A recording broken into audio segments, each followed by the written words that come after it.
हे ईश्वरा तू सर्वांना चांगली बुद्धी दे, आरोग्य दे.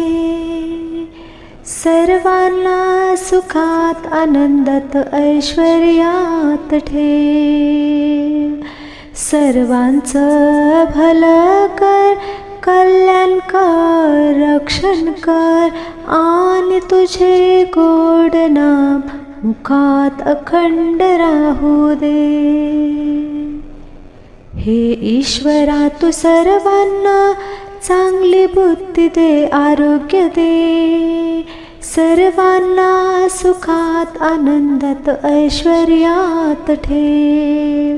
सर्वांचं भलं कर, कल्याण कर, रक्षण कर आणि तुझे गोड नाम मुखात अखंड राहू दे.